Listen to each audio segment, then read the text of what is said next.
component na ating itetest ay ito. Ayan. So, isa siyang inductor coil. Baka isipin nyo guys, transformer siya. So, isa siyang inductor coil. Ang iba ang tawag dito ay choke.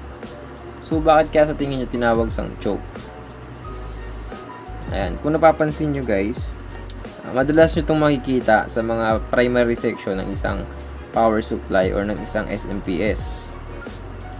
Ang purpose nito is pinipigilan niya yung daloy ng high frequency AC, samantalang pinapadaloy niya yung low frequency AC.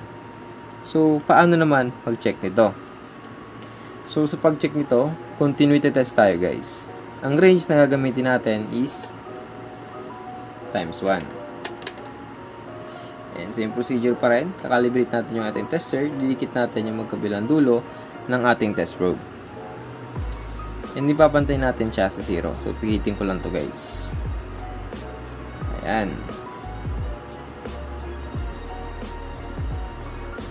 Kung mamasdan yung maigi, yung inductor coil, simula dito, papunta dito, magkarugtong yan. Simula naman dito, papunta dito, magkarugtong yan.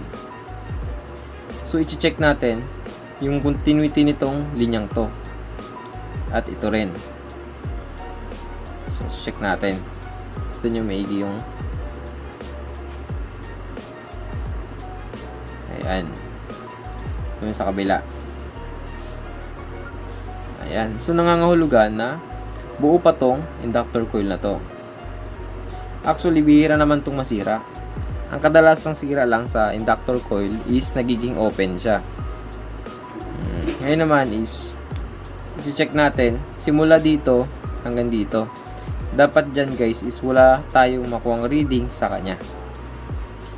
Simula din dito hanggang dito, dapat wala tayong makuhang reading or dapat hindi gumalaw yung pointer ng ating tester. Yan. Pansin nyo, hindi gumalaw yung pointer ng ating tester. Once na gumalaw yung pointer ng ating tester, nangangahulugan yan na shorted yung ating inductor coil sa kabilang side ng inductor coil. Kasi itong linyang to, simula dito hanggang dito, isang linya yan, magkadugtong.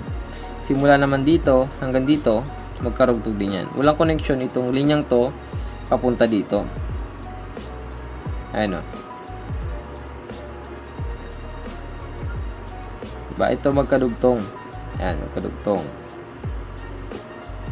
So, ganyan ang isang halimbawa ng isang inductor.